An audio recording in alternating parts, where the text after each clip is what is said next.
Welcome to the 13th episode, if you can call it that, or get together of the Job Board Leaders Roundtable calls. We do these on the second Thursday of every month at 11 a.m. US Eastern, which most of the year translates into 4 p.m. For our friends in the UK, and who knows what time for friends in New Zealand. I think it's like 2027 or something like that for them. Um, these get-togethers are sponsored by Louise Squared, Louise Grant and Giants at from Job Boards Connect. They have a couple of really great conferences a year. Next one is Louise, 2 months from now, mid-October. 16th of October. Awesome. London. Yeah. And is there a particular theme? Are there some topics that you guys are focusing on? Because you're probably Um, like pretty busy, like finalizing like I am. session leaders and stuff like that. I've literally today just put a LinkedIn post out with the people who are speaking, including Matt and Joe, who are here today. Um, and is there a theme? It's a very similar theme each year, I think, is how do job boards, digital job advertising platforms move forward? How do we do better?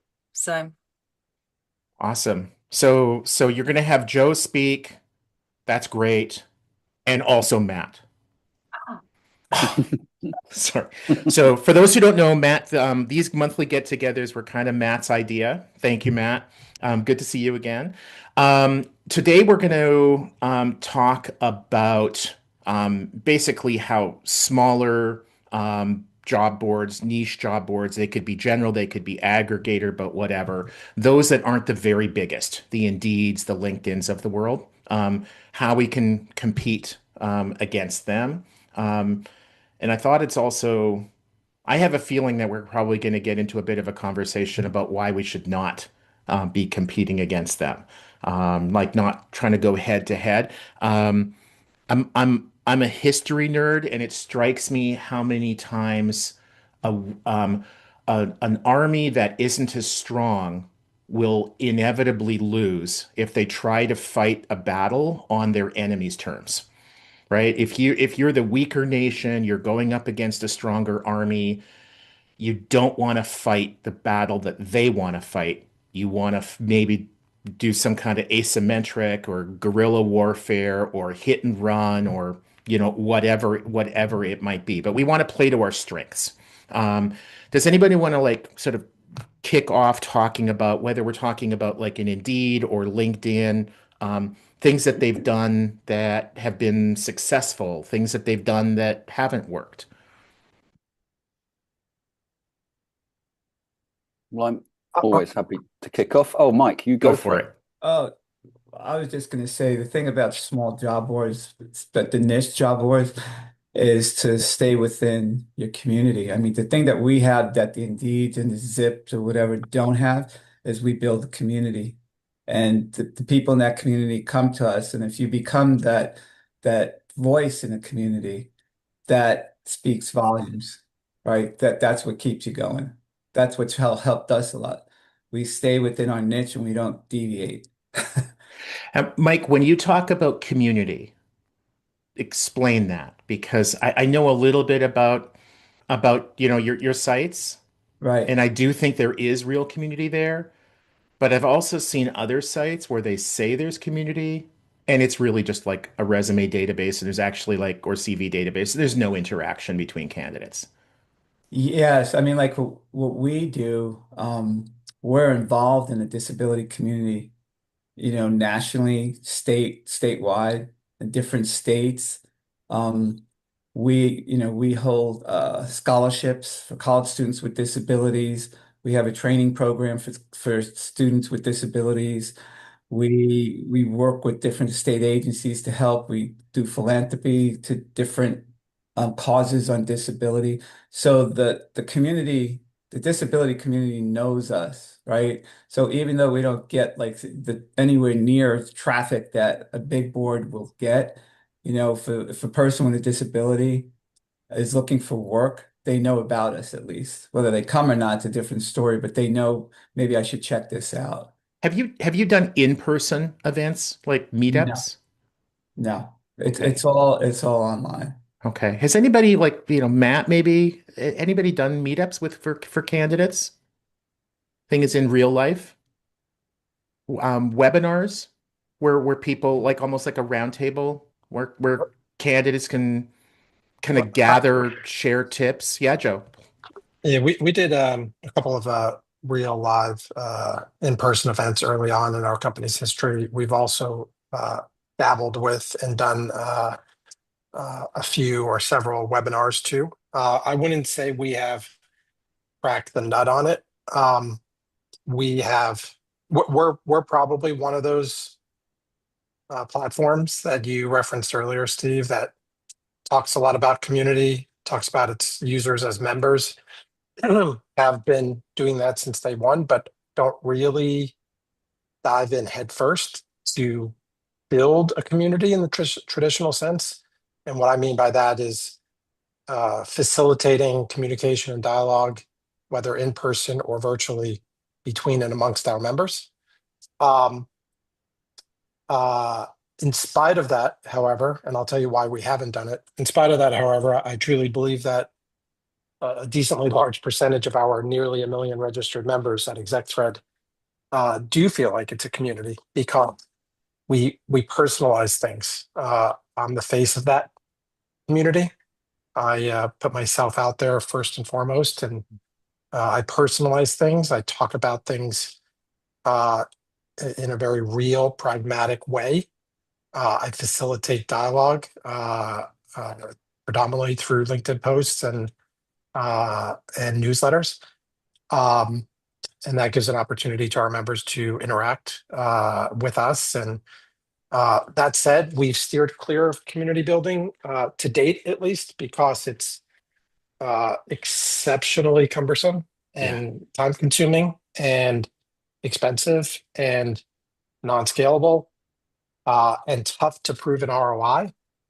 That said, I think we are rethinking that a little bit, heading into, out of 2025 and into 2026, because we are a subscription-based service, and we believe that if we start doing some more traditional community building, predominantly virtually, webinars, podcasts, things like that, um, we can bake them into our subscription model as a free benefit for those paying members.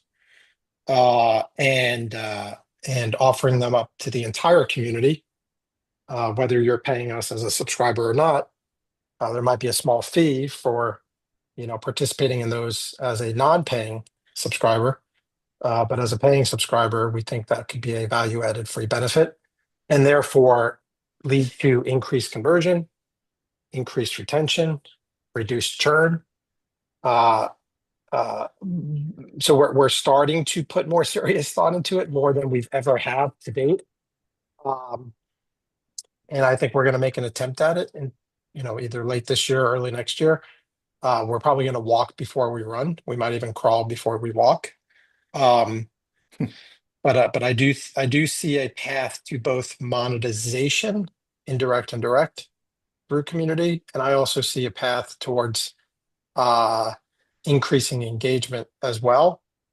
Um, Regardless of whether candidates are paying us or not. Cool. And that's coming from someone who's a very much a software entrepreneur, a SaaS model believer, and a staunch advocate of automation and scalability, saying that. So that's a pretty big crossing the chasm for me to even be talking like this. Yeah. Louise, can I pick on you for a minute? Maybe I can get you to kind of bring the voice of the recruiter to the discussion. How how much, like, for the recruiters that you work with, how much does community matter when they're selecting?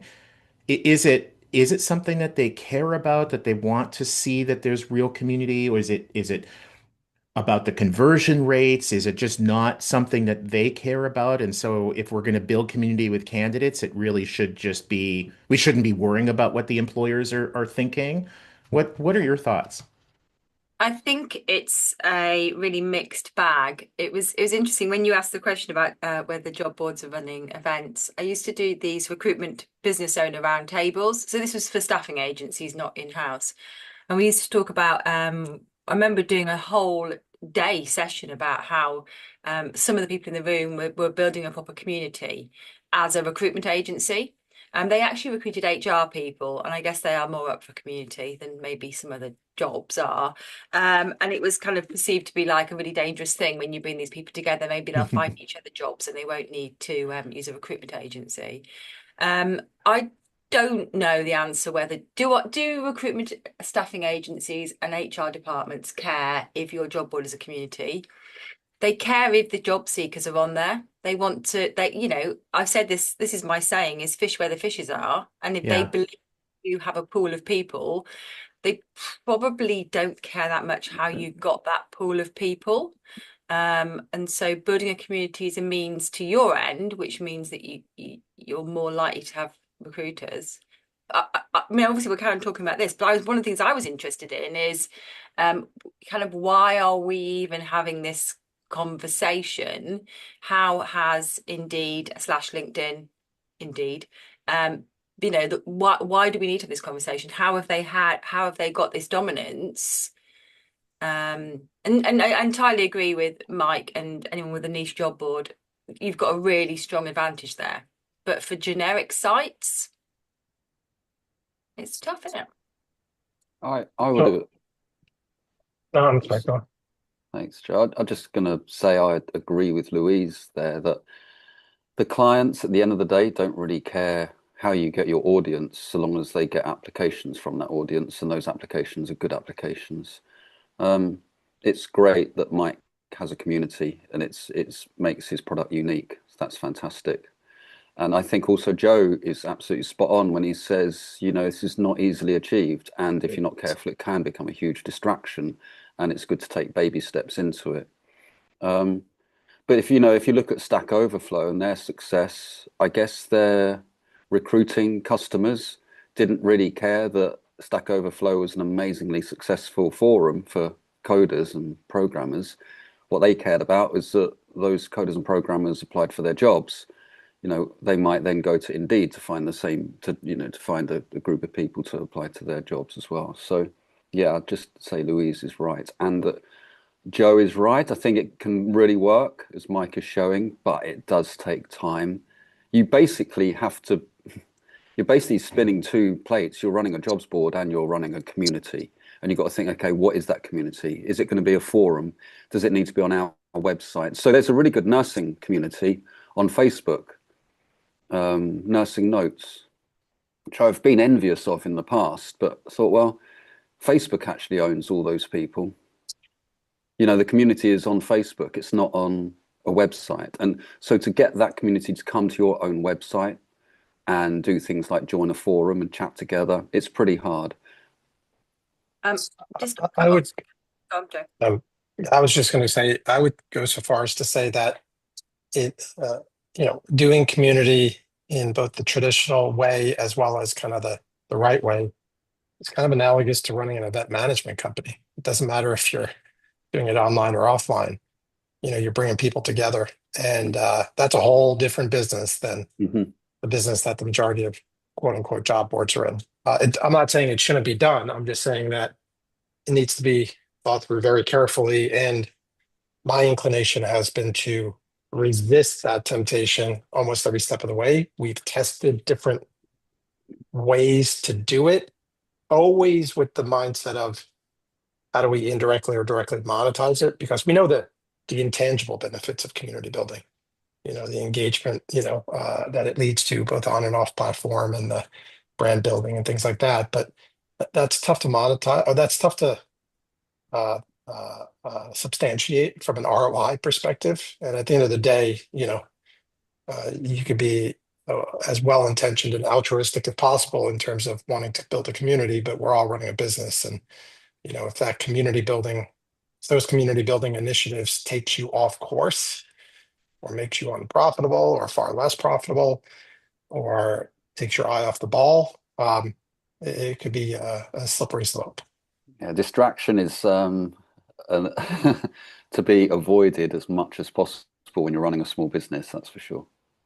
Correct. But it can be pretty powerful if you can figure out how to do it effectively. I will say Got a that. good got a good goal and an end game and a clear strategy in how to get there and some money in your pocket to make it work. And then you believe in it and invest in it for sure. Yeah. I think actually, I mean, we kind of started, we do a lot of content now, and that's really how we differentiate ourselves from others. And we'll talk about that. That's how we pitch ourselves against the big boys, is differentiation. But we started that through content, posting articles, running videos. But I talk about this all the time, by our own work, by the workforce, which I call our own community. We would email them and say, anybody want to write for us and do videos? And at the bottom of that, they can then comment. So there's a blog, and then you can add your comments to the bottom. And I thought, well, let's try the comment thing and see if that's a way to see how engaged our audience wants to be. Those comments, it didn't fly off, tremendously successfully. But now you have lots of really good sources for where to buy crypto and obtain certain medical Well, equipment actually, and devices at an inexpensive right from cost. the get-go, we approved every single comment. So, but what it did do, it taught us indirectly that having our own unique content is very valuable. And then actually that ended up allowing us to not pay for traffic because our SEO was so strong. So we were winning very targeted, high intention audiences because it boosts our sort of SERP results for our jobs pages. So we learned that it's a really good way actually to differentiate ourselves from Indeed and others who might be paying for generalist traffic. We're not. We've taken the long road to creating long form, high quality, authoritative content that targets highly specialized audiences. And that's what our clients want. So. I think you're right on, Matt. I think that we do the same. Everything on our blog is disability related, disability employment related. Yeah. We've had people say, "Hey, we'll write a guest post for you," and they write something medical. We don't take anything medical. It has to be disability related employment. Yeah, I don't do any guest posts. And that's who comes to the site when people come and read it, and then they see the site. And yeah. Years ago, we tried to basically bolt onto College Recruiter, kind of like a social networking component, when that was thought to be the rage, when we were all going to be put out of business by Facebook. I remember that. And we used Ning, Ning, which I just saw recently that they're still around. I don't know if the model is the same or different. Overwhelmingly, the content posted by candidates could be summed up in "find me a job," and the content posted by employers could be summed up by "apply to this job." There wasn't any real content there. It was just sort of a substitute for posting a resume or CV or posting a job. There was almost no true sharing of like information that other people would really care about, right? That I've, went to a career fair and found these are the things I should do, or I made this mistake when hiring someone and, shouldn't repeat that, whatever. That kind of content that I think people actually might be interested in to get ordinary users to do it. We just found that to be impossible.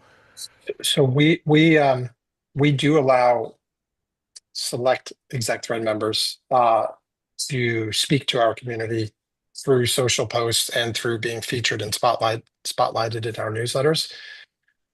Once a month, we put out a board roles newsletter, board role opportunities. Once a month, we put out a CEO roles opportunity newsletter. Exec thread is a niche, a large niche executive level job board.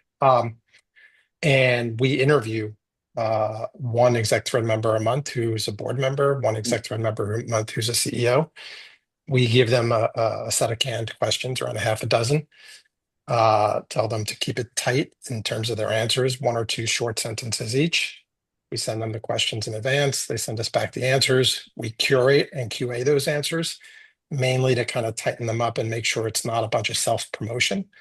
And we make sure that that the answers to those questions and the questions themselves are all geared around giving career advice, career advancement advice, from one member to another, and from members who have achieved some level of success, so that it's a win-win-win. A win for exec thread, we get engaging content that leads to higher open rates, higher click-through rates, etc. A win for the member who we're spotlighting because they get a spotlight put on themselves in a non-self-serving way. And most importantly, a win for exec threads, nearly 1 million members, because they get some kind of snippets of career advice from credible, successful people. And we're thinking of extending this to other verticals or other functions, marketing, finance, operations, Do etc. you post these publicly on your website as well? Yeah. So there's our an CEO SEO benefit there, yeah. So we should do that. We don't. We do it in 2 ways right now. We do it through the newsletters. Our CEO Roles newsletter probably has around 750,000 people on it. Our board Roles newsletter probably has 600,000 or 700,000 registered executive members on it. And then we also post it on LinkedIn as well through our company profile on LinkedIn. And inevitably, the person who we're spotlighting it, who is a successful person with a lot of connections, reposts it with their own, lead-in intro, and that gets very virally shared and disseminated. You bring up a good point. We have talked about publishing it on our website and everything like that. We've actually steered clear of getting into the content business. I know we're an outlier in that regard because every other job board gets into the content business, but similar to the community building, that's another completely different business than the core business. Now you're in the publishing business and the content generation business. And I think, as we start going down that path, we would prefer for our members to create the content as opposed to either us creating the content organically or us creating the content via AI. But another example of kind of it's dabbling in community building, it's dabbling in content, but it's not diving in head first. And it's creating kind of a brand perception for our company. Of being premium and of being more than just sharing great job opportunities with you. Yeah, we're sharing advice. If you ever want to, Joe, if you ever want to chat off this, because it's the route I've gone down. If you want to pick my brains about the challenges and the positive, we'd love to. Happy to do that. Well, I'll be at Job. I'll be in London in a couple months. We'll do it over a beer then. Yeah, there you go, or a cup of tea. Exactly. I like both of those things. And Louise is buying. So there you go. Hey, Christian, you mind if I pick on you for a sec? When maybe for the people who don't know you, like tell them like a little bit about your agency, the kinds of employers you work with. I'm curious about, kind of similar to the question I asked Louise, I don't know, 10 minutes ago or whatever, about whether your clients are ever talking to members of your team about, we want to work with this job board, we don't want to work with that one, if community ever comes into that. Yeah, so for those that don't know us, Job Target is essentially like a job distribution platform that connects the fragmented universe of ATSs and payrolls on one side to the fragmented universe of job sites and publishers on the other, right? So we connect the pipes between the two to make everything as simple as possible through one centralized location. To answer your question, Stephen, there's plenty of instances where customers do come to us saying, yes, I'd rather not work with X, Y, or Z site for whatever reason, and they do tend to want to look towards more community or niche specific boards. Oftentimes what they're looking for, though, is generally those more hard to fill roles, right, that serve that particular niche, of course. It does happen often more than you think. I'm a little bit more removed from the sales world, though, just to be transparent, and so I don't get this on a day-to-day basis. But we have a media services arm here at Job Target that does work day in, day out with these customers directly, and they consistently provide, you know, referrals or suggestions of niche boards catering to whatever audience they're looking for, whether it's to fill for DEI purposes or whatever the niche is. But it is a common practice for us. But a lot of the times as well, I should caveat this by saying we work with SMB customers, and so oftentimes they're looking for an easy button as well. So there's a bit of a mixed bag for us when it comes to that, but it is common. So I'm hearing, Christian, that yes, it's a factor for some employers, not a factor at all for many.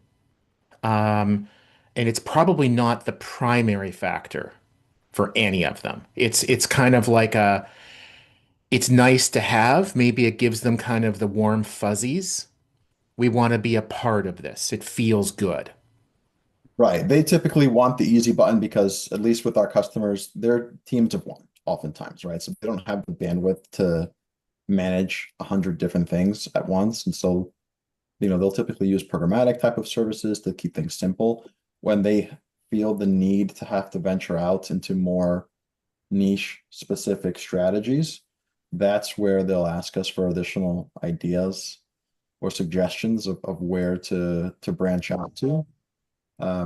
We're seeing a lot of text campaign, email campaigns as well, that customers are looking to do, and also focusing a lot on branding. So that could be another area of interest for boards, right? If they'd like to have these customers come on, right? It can help with having their brand built out, right? So they can cater more to their niche audience that they've built right on the job seeker side, I'd say, as an idea.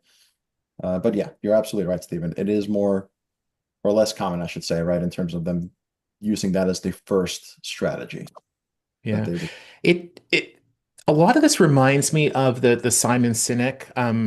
He's got TED Talks, YouTube videos, but I think probably the most popular one is it's called like The Power of Why or something like that along those lines. Anybody who doesn't know him, first of all, my wife has a massive crush on him.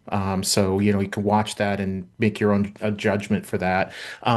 But he talks about how and this is definitely not just recruitment advertising. He uses Apple products as an example a lot. How people don't spend money buying an iPhone because it's got a certain processor.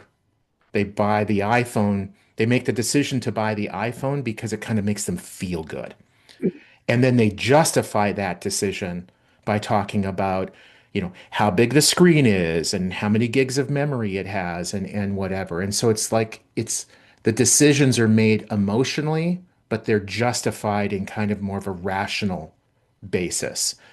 And one of the reasons I wanted to talk about the community aspect is I wonder if there's some of that going on. Like if employers could see that some of our boards have real community and there's good feelings and we're helping people in a variety of ways, it might cause those employers to be, hey, I want to work with Matt. And Matt, I saw your hand up, so I'll go to you here. I'll go to you here right away.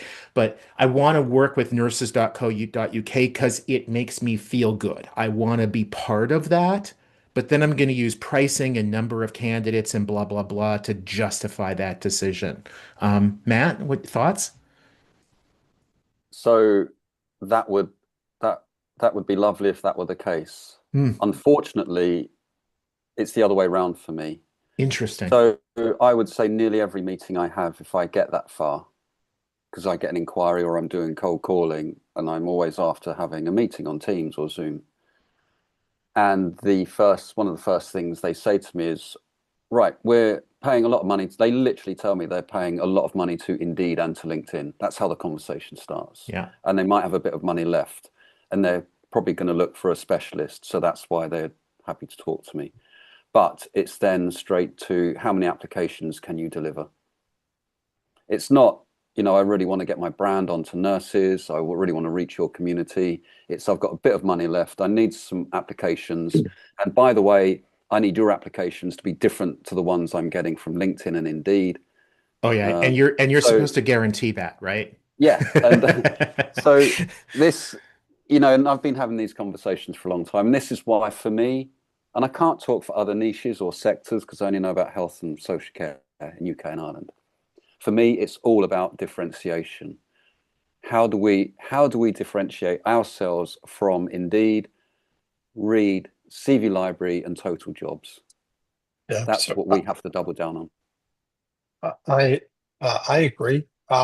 And in fact, Steve, when you first started this call and segued into it by saying kind of what do you think about Indeed and LinkedIn and Zip and all that, my immediate reaction was I don't think about them at all. It doesn't even enter my mind. I do not even care what they do. In the same way, for my last startup, which was in the mapping and navigation space, I didn't care what Google Maps was doing.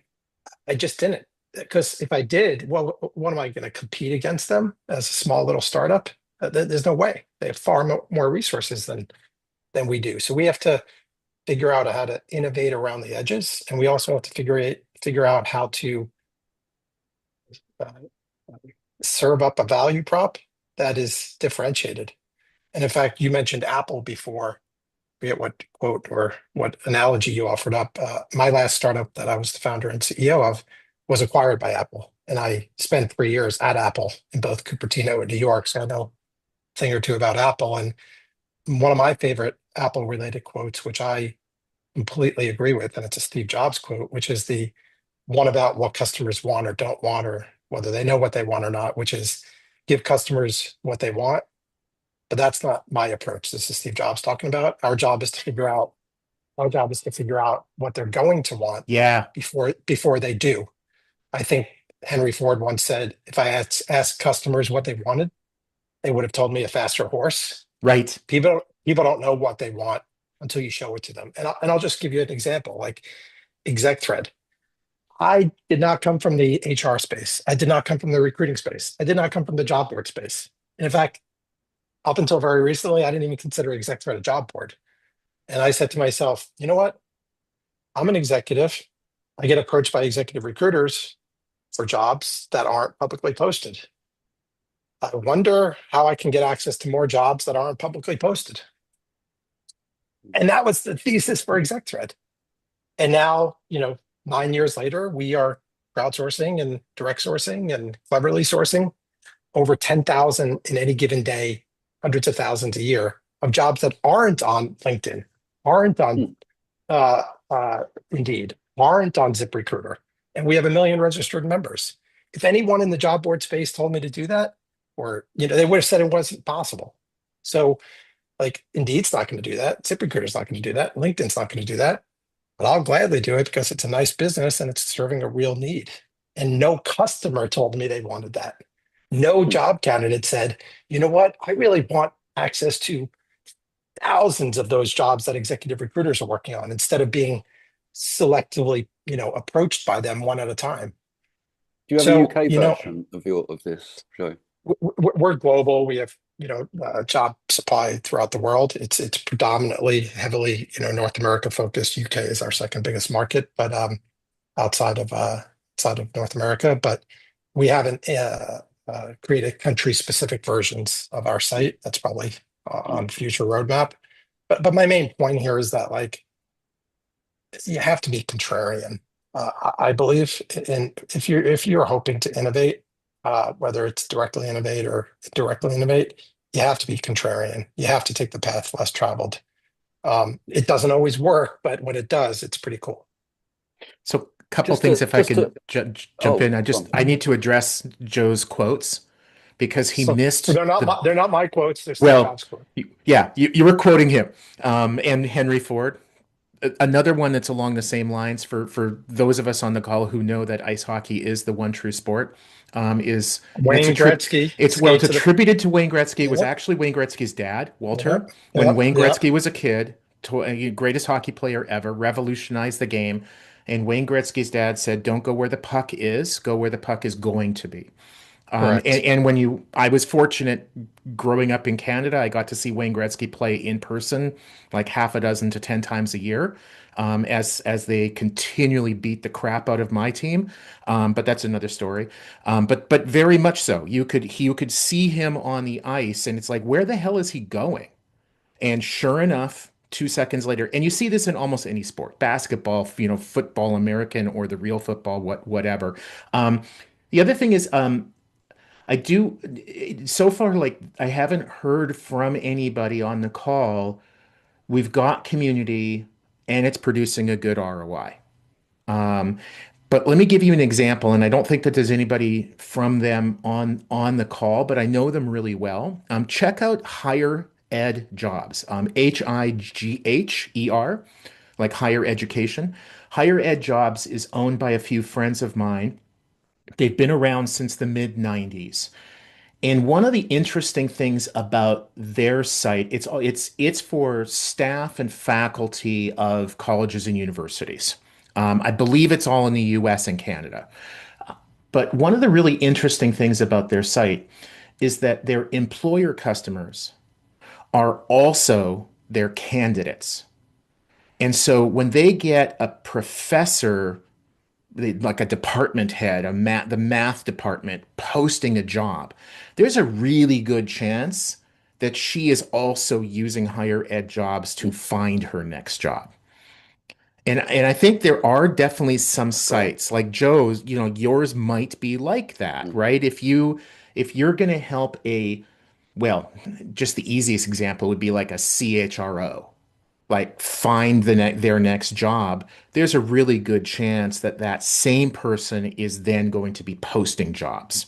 Um, Lucky them. You're not working in a two-sided marketplace in that way then. Right. But I think there probably are some sites that are on this or that listen to the recording or whatever that maybe that light bulb goes off. I don't think it has to be a complete Yeah. overlap. But if some of your candidates are also Yeah. your advertisers, then I think there's an opportunity there. Stephen, can I pick And on? Oh, please, let me Joe, just go say jump in. one quick thing. Especially if this is related to Wayne Gretzky. No, Absolutely, Joe. But it's more related to what you just last said, which is oh, that darn it. nearly 100% of the jobs that are posted on my site by employers, Yeah. which is the minority because that's not our sweet spot. We don't monetize B2B. Not very much, I should say.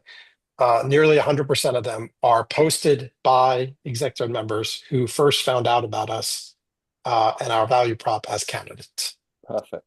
Because then they go and become CHROs or VP of Mm. marketings or CMOs or CEOs, and they remember, oh, this platform helped me as a candidate, find my Mm. next exec level job. Self-feeding platform. Exactly, and there's probably a bigger opportunity there if we focused on it, but that happens just organically. We don't even grease the wheel at all. It just happens naturally.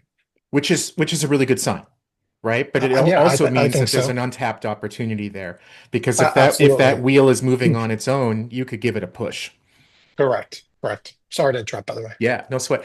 Stephen O'Donnell, I was hoping that maybe to pick your brain because I know, like with the National Online Recruitment Awards, and Yeah. also your work at TA Tech, I Yes. suspect that you've seen some job boards, employer sites, staffing companies where you're like, wow, there's real community here. Have you run across that?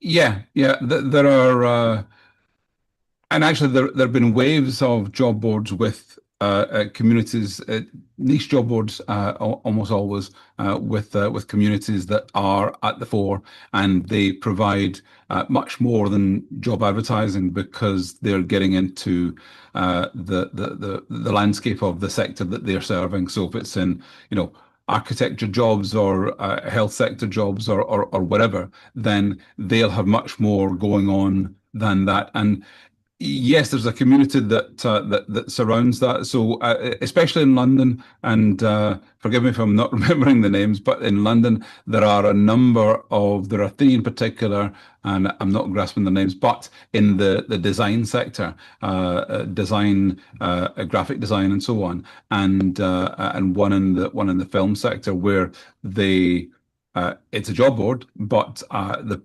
primary purpose of the platform is for those communities to speak with each other about technological advancement in their sector, what's up, what's down, and keeping people informed. And I think that niche job boards and maybe to an extent local job boards, they need to reflect in much more granular detail the needs of that community. And the job board is almost a bolt-on, but it's an additional service, and that's where the revenue comes from. But the community is there because they need to commune, they need to network with each other, they want to know what's going on.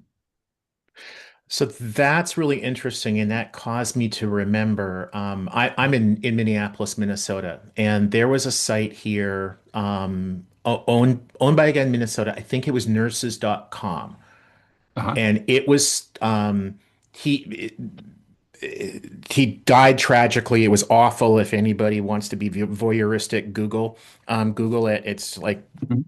quite awful. But um, he and his very small group of employees, I think there were like six of them, something Mm. like that. So, kind of common for smaller niche boards to kind of have about that number of people. Yeah. They started off as a discussion board for Yeah. nurses. And their revenues were generated by, pharmaceutical companies or, companies that wanted to sell stuff that nurses would buy, Mm. education, whatever it might be.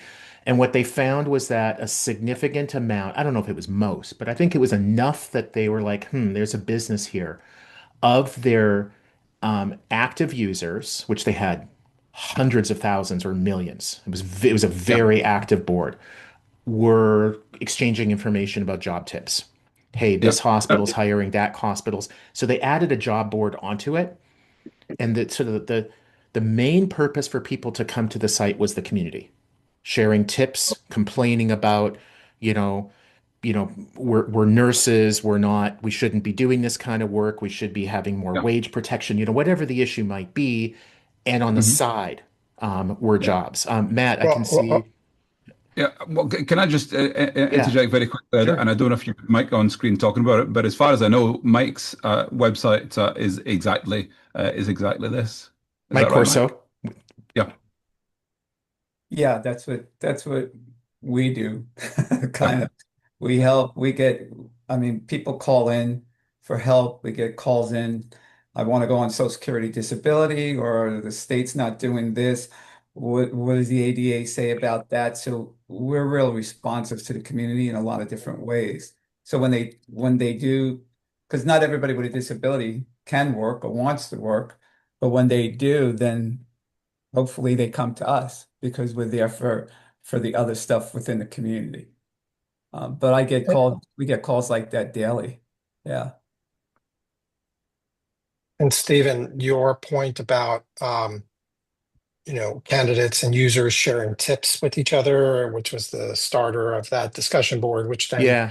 yeah, morphed into a job board. Um, we took that concept in the first 2 to 3 years of Exectra's existence and put it on steroids, because in the first 2 to 3 years of our existence, 100%, 100% of the jobs came hmm, from a crowdsourcing approach. Because if you think about it, the jobs that executive recruiters are working on retained search firms are never yeah, publicly posted or rarely publicly posted. Yeah. So how do you get access to them? And this is why the Indeeds of the world didn't play in this space, because you can't get a feed of them, right? yeah, yeah, So what we did is we crowdsourced that information from our early adopters, our first several thousand members, who were the hmm, ones getting approached by executive recruiters, and then they would share that information with us. We would take that information that they were sharing with us, which is yeah, all non-structured data, and turn it into structured data in the form of what looks like a job board. So Yeah. we actually, ExecThread was built on community building. If you think that's community building, because it was all career opportunities, job opportunities, the best job opportunities in the world being shared by our community. One And of then, the sorry, one of the key things about almost all job hunts, job searches, since time immemorial, is that it's a discrete exercise. You search for a job in silence. You don't tell the world. You certainly don't tell your coworkers. So you do it Yeah. without sharing correct. that with everyone. And of course, you don't want your employer to know that you're looking for a job. So when you get Correct. involved in the community, there's a good chance that your boss, who's in the same company in the same industry, might also be in that community. So it's a very different characteristic of a job board to say, well, we have a community. This is our community, and there might be written or unwritten rules on what happens in here stays in here. There's a job board in the US, Job Case, and they talk about themselves as LinkedIn for blue collar workers, and they lean heavily on the community side of what they do, and it's a big job board and it's a big community. But yeah, the nature of having a community alongside your job board calls for the participants to have a different mindset about their job search, and maybe discuss things in different ways.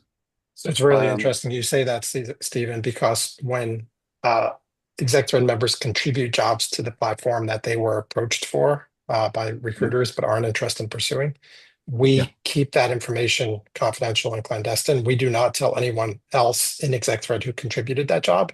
And if you think about it, that could really facilitate community if we did. But we respect their confidentiality for the very reason that people don't want to be known as job searching or job seeking, especially when they're currently gainfully employed. And I'd say it goes even further, and maybe the exec level is a little different than kind of the long tail, but we often find, because we track performance on our platform in terms of what jobs ExecThread members engage with on our platform.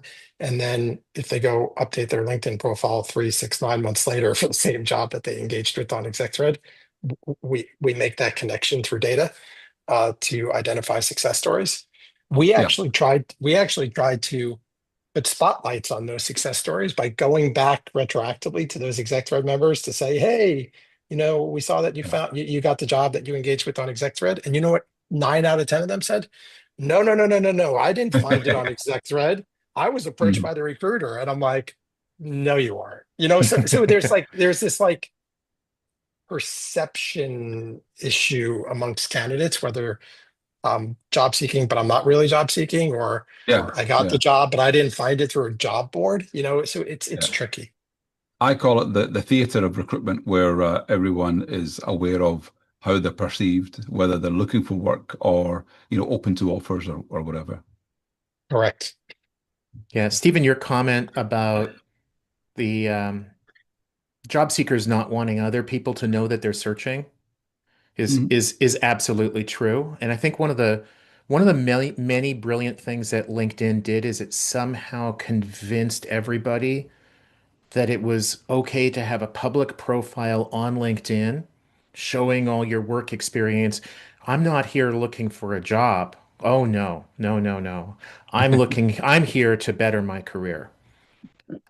First of all, I don't think those things are inconsistent, but it is kind of like this wink, wink, nudge, nudge thing. And I don't know how LinkedIn did it, but they did it. Matt. I set up a website in 2000 called alljobsuk.com, and on that, well, it was a directory of every job board and publication and a career site and recruitment agency website.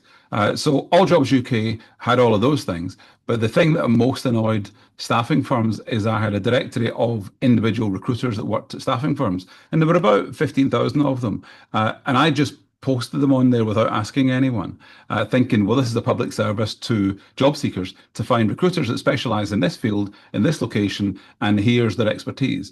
But agency owners, recruitment agency owners, staffing agencies, they were really annoyed because I was putting a list of their employees online and they would be headhunted. Now, the fact that they were in the recruitment business made it extra, ironic, but they were They didn't like the listing of the people online. Jump forward a few years, and the biggest database of every recruiter in the world is LinkedIn. If you're not on LinkedIn, you're not a recruiter. It's so true. Yeah. Yeah, Matt. I was just going to bring it back actually to the beginning, actually not quite the beginning of the conversation where you're talking about historical references, but I would like to end on that if I can. But about building communities. Before I started this business, I worked job boards in the aviation sector. Oh, And just before this business, it was specifically a cabin crew one. But prior to the job board being bolted on, it started off as a forum. And it was really successful. And we plugged on the job board onto this forum, and it just flew immediately. And Google loved it as well because it had all this great content. And I think we started off the conversation by, Joe was saying that he understands that if you're going to go down that route, you have to do it properly. And I would totally agree with that. We had a moderator on that forum who was a member of cabin crew. I think we then got maybe a couple of other moderators as well. So they would fire up conversations, keep it going, kick people off, look after it, make sure it was all talking about cabin crew, that no airlines are being libeled and all that sort of stuff. But because it was very authentic and the people moderating it were cabin crew, it just did really well. But it has to do, there are some sectors where it'll fly. Cabin crew love chatting to other cabin crew about being cabin crew. And then there are other sectors where it won't work quite so well. But I think giving it key focus and treating it as a standalone product with the job board on the side is probably the way to go. I was going to end with you're talking about historical references, but you wanted to chime in there. Yeah, we still have like 4 or 5 minutes. So how about if we come back and you can put a bow on it. I did want to give a tip. And I think it might have been Joe who was saying this a while back, but we were talking about user generated content and getting whether it's the job seekers, the employers, or others to contribute content. And I think Matt, you said that you do not accept any user generated content. Oh, no. We are. I mean, nearly all of our content is by our users. I don't accept guest posts. So when an organization says, "Can we guest post?" They just want a backlink. It's Got it. Okay. Relevant. So, yeah. That was good because quite frankly, I was confused because it's like I thought a ton of your content was like that. And it's one of the things I liked about it. It was like as important as your opinion is and your knowledge is to get that from a whole other load of people and people who are working as a nurse or who manage or hire nurses is I think really invaluable. For those who don't have users, whether they're the employers, whether they're the candidates, that they feel that they can reach out to get content, especially like the newer job boards. A really good service that we work with is called Featured, FEATURED.com. It's a freemium model, so you can kind of join for free, and either you're a journalist asking questions to get answers back, or you're an expert contributing your answers, and then your answers go onto other sites, the journalist sites. And I use it a fair amount to ask relatively discrete questions, like what's a job searching tip for students in September? Something like that. And what you tend to get back, and you can set the deadlines, but I usually give it a couple of weeks, is you'll get back usually 12 to 15 quotes from experts. And one of the nice value adds of Featured is that they screen. So it's incredibly rare where I will get a quote from an expert that I don't want to use because they get rid of all that junk. They're really self-pitchy type of stuff. So, if you're looking to get your thoughts out there with a link back to your site or LinkedIn URL, then you're an expert and you can do a few of those for free a month. You can also pay, and then I don't know if there's a limit or it's unlimited or whatever. As a journalist, it's unlimited, and you can get so. It's a really nice way for sites to build like an Ask the Experts kind of feature. Here's an issue, here's what 10, 12, 15 experts have to say about it. Um, and it's really scalable. Good Be- tip. yeah. Yeah, I think we have like a couple minutes left. So does anybody have anything that they want to jump in with before Matt brings us home? All right, Matt, history lesson.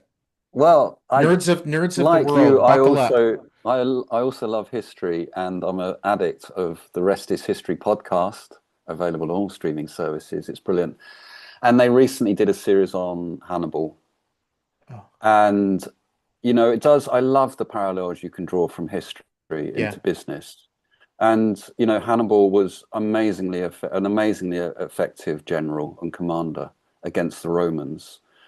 And he did it because he did understand, Roman fighting strategy. And what the Romans were excellent at was actually that was their vulnerability. They were not agile. They were amazing fighters if you didn't know how to fight them. But he was a strategist, and he saw their weakness was in their uniformity. They had a structure, a clear, trained way of doing things. He went in knowing that if he could find an underbelly to that structure, they'd be decimated because they wouldn't know how to attack him back. And he had the upper hand because he had the agility, smaller numbers, but the agility to change his approach. And, I think that's what we learn as small businesses. I have to do things differently to Indeed in order to win business. And by understanding what they do a little bit, I think, okay, well, I won't do that. Then I have to do something else. So so And you so that was the historical parallel that I drew. so in order to fight against Indeed, you're going to round up a whole bunch of elephants and walk them over the I'm going to Alps climb into northern Italy. over mountains, yeah, down into Italy. It's a thing. Yeah. People who thought that there weren't elephants in Italy, just have a look at Hannibal's history. Can I say one thing? And it goes back to my contrarian point of Yeah, view. And Matt, I agree with everything you just said, and it's a perfect yeah. analogy. But just coming at it from the completely different perspective, your analogy is dependent upon the assumption that we are fighting a fight against an opponent. We're not. I'm not fighting against Indeed. They're not fighting against me. We're in completely different countries, separated by a big ocean. They're doing their thing. I'm doing my Mm, thing. They're not mm, thinking about me. I'm not thinking about them. I don't have to fight them. They don't have to fight me. mm. So that's Yeah, my perspective. I like that as well. And I do say to clients, use us alongside the generalists because we do things differently. So, yeah, for all the love of that analogy and fighting, I do agree. Just Yeah, but if any of us were a generalist job board, thank heavens we're not. Then your analogy is definitely mm, spot on. But mm, we're not generalist job boards. mm, So mm. So I will take that. that brings us to the end. Thank you, and great conclusion, guys. Thanks, Joe. Thanks, Matt, and everybody else who participated. I think at the end there, maybe I can sum it up by make love, not war. Is we'll get together again a month from now. Second Thursday of each month, 11 a.m. US Eastern. I think that's still 4 p.m. UK time. If anybody wants to get an invitation, invite other people that they think should be a part of it, shoot me an email. I'm Steven, Steven at collegerecruiter.com. Cheers, and next time I talk to you guys, the leaves here in Minnesota will be changing. Thank you. Thanks.